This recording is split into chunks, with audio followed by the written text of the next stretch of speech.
Akkam jirtu dhaggeeffattoota oduu dhugaa oduun guyyaa har'aadhaaf isiniif qabadhee dhufeen isinitti hima. Oduu kana dura garuu fuula yuutuubii kana subscribe, like, share gochuu hin dagatina. Mata duree oduu guyyaa har'aadhaaf isiniif qabadhee dhufe keessaatti inni tokko mootummaan Eritiriyaa daandii qilleensa Itoophiyaa fulbaana booda gara Asmaraatti akka imaluu hin dandeenye dhorkeera. Mata duree oduu salammataatiin naannoo Amaaraatti ajjechaa gara jabinaa hidhattoota maanguddoota irrattii fi jiraattota irratti humna faannoo jedhamee raawwatamee balaaleffatamee jira. Oduu sadaffaatiin waggaa 2 dura magaalaa Gaambeellaatti ajjeechaa lammiilee nagaan wal qabatee namoonni himataman adabbiin hidhaa cimaa irratti murtaa'ee jira. Utuu gara oduu bal'inaatti isiniin darbin dura oduu gaggabaaboo guyyaa har'aadhaaf isiniif qabadhee dhufeen isinitti hima. Baankiin Awwaash barana bu'aa birrii biiliyoona 11.6 argachuusaa ibseera. Baankiin Awwaash galii waliigalaa bara darbee galmeesse irraa dhibbeentaa 27 dabaluun bara 2023 amma 24 gidduutti birrii biiliyoona 36.4 argachuusaa ibseera. Kana malees bara kana dipireekshinii piroovishinii duraa bu'aa birrii biiliyoona 11.6 galmeesseera jedhee dubbatee jira.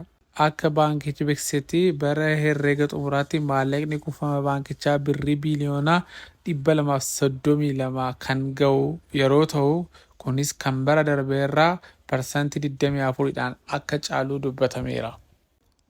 Ministeerri muummee Israa'el Beniyaamin Naataaniyoo haasaa Koongireesii Ameerikaa fuulduratti taasisaniin lakkoofsi namoota Gaazaa keessatti miidhamanii isa duriirra baay'ee gadaane ta'uusaa himanii jiru. Namoonni nagaan Israa'eliin hin ajjeefamne jedhanii quba isaanii gara Hamaasitti qabaniiru.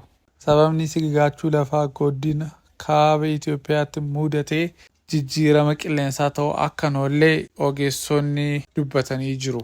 Gara oduu bal'inaatti yeroo isiniif dabarru mootummaan Eritiriyaa dhuma baatii fulbaanaa booda balaliin daandii qilleensa Itoophiyaa gara magaalaa guddoo biyyattii Asmaraatti godhamu akka addaan citu murteessinee jirra jedhanii himani. Ministeerri geejjibaa fi koominikeeshinii Eritiriyaa abbaan taayitaa siivil aaviyeeshinii ibsa kaleessa baasanii daandiin qilleensa Itoophiyaa gara Eritiriyaatti balallii akka hin taasifne dhorkamuusaa ibsanii jiru. Abbaan taayitaa akka beeksisetti fulbaana 30/2024 booda daandiin qilleensa Itoophiyaa balalii gara Eritiriyaatti taasisu hundumaa akka addaan kutuu himee jira. Daandiin qilleensichaa akka dhorkamu kan sababa ta'e yookiin murteeffamee fi imaltoota irratti dararaa qindaawaa fi itti yaadamee gaggeessaa jira jedhamee sababa amanneedhaafi jedhani. Boorsaa imaltootaa hatamuu akkasumas irra deddeebiidhaan harkifannaa balalii fi meeshaalee imaltootaa irratti gahaa ture eeruudhaan daandiin qilleensaa imaltootaa fi beenyaa osoo hin kaffalin tureeraa jedhee himatee jira. Rakkooleen armaan olii ibsaman hiikuudhaa fi daandii qilleensa Itoophiyaa irra deddeebiin hubachiisni laatamuufis bu'aa waan hin argisiifneedhaa fi fulbaana 30/2024 irraa eegalee balaliin daandii qilleensa Itoophiyaa gara Eritiriyaatti taasifamu akka addaan citu murteessamee jira jedhanii himaniiru. Mootummaan Eertiraatii erga imaltoota daandii qilleensa Itoophiyaa dabarsanii imaltootni fulbaana 30 booda daandii qilleensichaa balali'uudhaa fi karoorfatan filannoo biraa akka fayyadamanis ammumaatii kaasee heereera.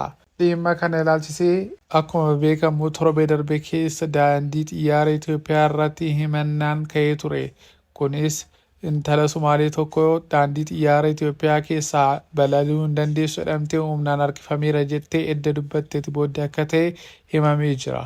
Daandii xiyyaara Itoophiyaa irratti waggoota kana keessatti waggoota dhiyoo asitti himannaan cimaan adda addaa kan irratti dhiyaachaa jiru akka ta'es hubatamee jira. Naannoo Gaambeellaatti ajjeechaa lammiilee irratti raawwatameen wal qabatee kan himataman Koomishinii Itti Aanaa Poolisii Naannichaa duraanii Tuut Koor dabalatee miseensonni hoogganaa poolisii fi humnoonni addaa biroo hidhaa cimaa waggaa 14 hanga 22 ga'u itti murtaa'uunsaa ibsamee jira. Akka lakkoofsa warra Awurooppaatti bara 2024tti yookiin waggaa 2 fuuldura namoota eenyummaan isaanii adda baafame 35 ol waraana bilisummaa Oromoo yookiin WBO jedhamee kan waamamu waliin hidhata qabu odeeffannoo laatu jedhamanii jumlaadhaan ajjeefamuun isaanii ni yaadatama. Ajjeechaa kana hordofes Koomishiniin Mirgoota Namootaa Itoophiyaa ibsa baasanii namoonni nagaa 50 olii eenyummaan isaanii adda baafamee ajjeefamuu ibsee ture.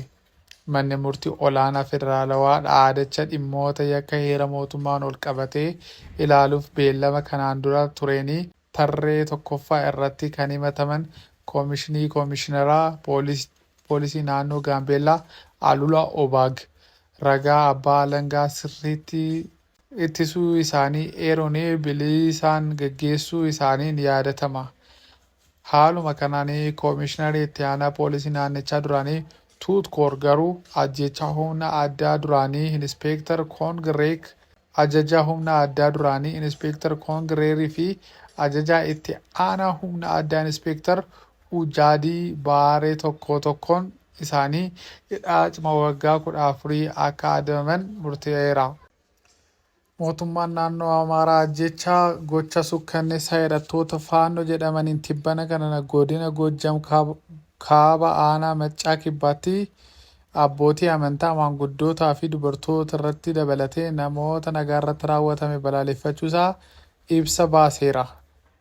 Ibsa kanarrattis lammiiwwan nagaa ajjeesuudhaan kaayyoon kamiyyuu galma ga'uu akka hin dandeenye himanii jiru. Akka ibsa kanarratti hirameen ibsi kun miseensi garee hidhattoota Goojjam kaabaa naannoo Baahir Daar keessa socho'u akka lakkoofsa warra Itoophiyaa adoolessa 15/2016 namoota nagaa dhimma hawaasummaa isaaniitiidhaaf socho'aa turan 15 qabanii yeroo namummaa isaanii salphisanii hiraarsanii argamaniiru jedha. Uummataafan dhaabadhaa kan jedhu gareen kun bifa duudhaa Amaaraa haala ta'een warra qabate keessaa haadha tokko dabalatee namoota 3 ajjeesuunsaa ibsamee jira. Mootummaan naannoo Amaaraas viidiyoo kana miidiyaa hawaasummaa irratti qoodamee argisiisuutiin gareen hidhattoota faannoo kun yeroo namoota toora qabsiisanii lafarra jilbeenfachiisanii foqoqsiisan bitaa fi mirgaa marsanii itti geessanii fi balaw ginbaaruun balaw jechaa sirban jiran dhaga'amee jira. Namoonni jilbaan foqoqan kana keessaati qeesiin mataatti marateeru dubartoonni maanguddoonni ni mul'atu. Gareen faannoo kan naannoo Amaaraa keessa socho'u yeroo ta'u yeroo adda addaatti mootummaa Itoophiyaa irrattis akkasumas naannoo Oromiyaa seenuudhaan kan weerara gochuu yaalu akka ta'e hin hubatama. Mootummaan naannoo Amaaraa ibsa kanarratti laate ibsi bal'aa akka ta'e hubatameera. Akkasumas akka mootummaa naannoo Amaaraatti yoo ta'e karaa nagaa malee hidhaadhaan yookiin immoo waraanaadhaan wanti jijjiiramu tokko hin jiru. Jiraattota naannoo kanaas hin doorsisinaa jedhanii dubbatanii jiru. Dhaggeeffattoota oduu dhugaa oduun yeroo kanaaf isiniif qabadhee dhufe kana fakkaatu. Fuula YouTube kana subscribe share gochuu hin dagatinaa. Oduu biraadhaan amma walitti deebinutti nagaadhaan tura.